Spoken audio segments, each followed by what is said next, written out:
We have one more look inside the recently completed legislative session, this time in our first person segment. We're sitting down with Attorney General Beau Biden. Welcome. Great to be here. Yeah, thank you. So, I want to talk about the gun legislation and same-sex marriage recognition that received a lot of attention. Your office was pretty much involved in both. The background checks bill passed, but the high-capacity magazines and the mental health bills did not make it. Will we see any of them return next session? Well, I hope to see first of all, it's great that we got the universal background check done. The governor did a great job, the General Assembly did, the Speaker of the House, President Pro Tem Patty Blevins did a great job in making sure that those bills got passed. The mental health bill, the bill that we proposed that passed the House of Representatives 40-1, rarely do you get that kind of unanimity, almost near unanimity, didn't get done in the Senate. It failed in the Senate on Thursday. That bill still lives. So we're going to try to bring it up. I hope the General Assembly gets to it in the state Senate the first day they get back, because it's one of those bills that I think will really truly save lives. I think everyone agrees that people with mental health issues, struggling with mental health issues, shouldn't be in the possession of weapons. Behind every one of the mass tragedies over the last 20 years has been someone at the other end of that weapon that's had a mental health issue. Right now, people are separated from those weapons when they're adjudicated mentally ill. That means a court says they are mentally ill. That doesn't happen very much anymore. It's very rare that that happens. So the new standard will say that when a healthcare professional sees that a person is at risk of themselves or others, they become a prohibited person during the pendency of that diagnosis from a doctor. When they no longer suffer from that mental illness, they can seek to get their weapons back. It's a common sense approach. I hope the General Assembly gets to it, specifically the state Senate, which failed to pass it, and the House did, and I congratulate the Speaker for getting that done 40-1. Well, you did get approval for tougher bail standards, rather. How will that change things? Well, the bail standards, look, the sad reality is that in 2012, there are 158 people in the state of Delaware who were out on bail, had got the privilege of being able to be out in the streets and in their communities before they stood trial, but committed felonies while they're out on bail.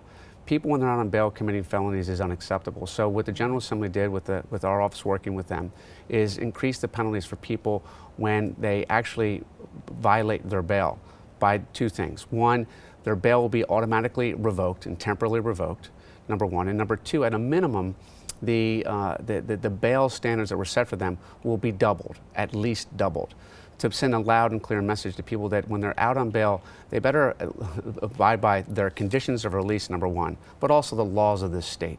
Too many people in the streets of this city in Wilmington or across our state are violating not just the law, but the conditions of their release. We need to be tougher on bail. That was part of a bail reform package that we pushed. Our state prosecutor, Kathy Jennings, did a great job on this, as well as pursuing a constitutional amendment to our Constitution that makes our Constitution like the U.S. Constitution, that says that when a person has been arrested on a violent crime, that once they're arrested federally, the government can go to a judge and say, Judge, this person poses such a risk to their community or such a risk of flight or danger to the community that from the moment they're arrested to the moment they stand trial, they should be detained. That's what, if you're arrested by the FBI, the DEA, the ATF, that's what the U.S. Attorney is allowed to go and ask for and do. That's what I used to do when I was a federal prosecutor. I'm not allowed to do that under our Constitution, but for one crime, and that's capital first-degree murder cases. So I wanted to change our Constitution to allow us in Class A and Class B felonies, violent crimes, when someone has done something a terrible crime, and we can demonstrate to a neutral and detached magistrate that the person poses a risk of flight or danger to the community, they should be detained from the moment they're arrested. That doesn't mean a judge has to agree with me. A judge can not approve my application. But I think our office should at least be able to ask for that to protect the community from people we know commit crimes, for serious crimes, and they're released on bail, and they commit another crime before they even stand trial on the thing that we've arrested them for. That's intolerable, and that's why we need to change the Constitution. I'm hopeful that the General Assembly will do that. The State Senate got that done. I think we passed it 19-2. So there's almost near unanimity on that. It goes now to the House, and I'm hopeful we'll get it done next session.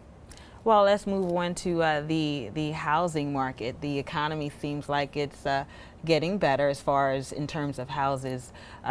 You have a program in place to help people not lose their homes. How is that program working? Well, what we found in this entire mortgage foreclosure crisis that our state's been facing, as has the nation over the last 5 years, that the borrower, the homeowner, one of the biggest challenges they have, beyond trying to make sure that they can honor their commitment they've made to their lender, which is tougher to do in an economy where people have lost their jobs or not have as many hours to work, or someone gets sick in the family, trying to have a tough time making ends meet.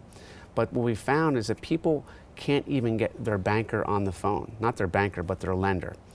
Specifically on an 800 number that they get and that's on the slip of their paper, of their bill, and that's really unacceptable. That it's been made so difficult by the servicing banks, that is the people that you send your bill to, that make it almost impossible for you to have a discussion with them about something other than a foreclosure.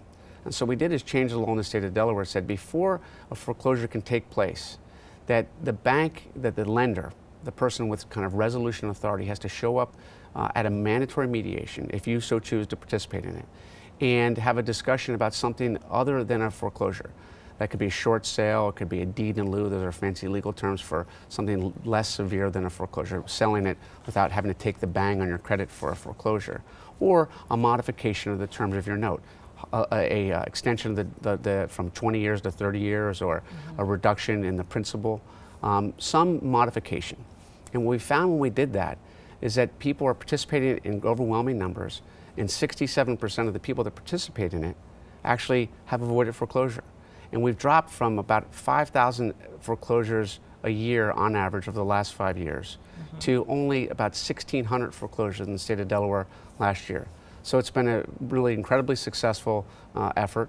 I like to thank the Bankers Association, David Bakarian, who represents them, the local banks, representatives from now the last remaining state bank, WSFS, working with us to collaborate with us to extend this program out for another several years, because we know it succeeds. And so this was when we brought all the stakeholders together and did something good for not just the homeowner, but the neighbor. Neighbors don't want their neighbor's home foreclosed upon. That's true. Because when a foreclosure happens on your next door neighbor, you lose value in your house. And so this is something that everyone wins if you can avoid foreclosure. Okay. Well, moving on to another issue looming out there, Sure. the medical marijuana compassion centers. Are they being set up? Where are we? Well, there's a bit of a an effort to figure out what's going on, because the federal government and the U.S. Attorney's Office and the U.S. Department of Justice has kind of put a little bit of a slowdown with the laws passed in the state, where we had 3 different distribution centers, one in each of our counties. So that's still a work in progress, and I think some things need to be worked out between the state and the federal government, and the federal government's perspective on medicinal marijuana. Okay. Well, one thing that your office seemed to be heavily involved in is forming the unit to prosecute cases involving crimes against children. Explain that a bit more. Tell us how that came about. Well, one of the first things I did in 2007 was create a child predator task force. That's been up and running. We arrest people almost on a weekly basis for the possession and distribution of child pornography. We enhanced the laws to a 2-year minimum mandatory for people who possess child pornography and attempt to distribute it. So that's one thing we've done for about 5 or 6 years now, almost 6.5 years, almost 7 years now. Getting great temples here.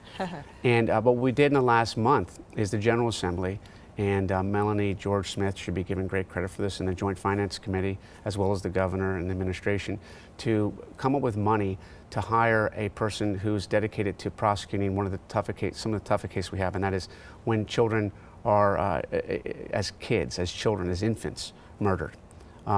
The shaken baby kind of, the type of case that we have. They're some of the most difficult cases to prosecute. So we hired a full-time deputy to do just that, full-time investigator, to work and collaborate on doing nothing but waking up in the morning and going to bed at night, prosecuting some of the toughest cases we have. So it's specifically to prosecute cases against adults who commit violent crimes, if not homicide, against children. Okay. Well, thank you so much, Attorney General Beau Biden, for being here. We always appreciate you taking time here. And there was, by the way, there's a great, bunch of stakeholders brought together with a number of people that were involved in this from a non-for-profit and stakeholders community that were really the architects behind having this unit in my office, and I want to thank them for doing that.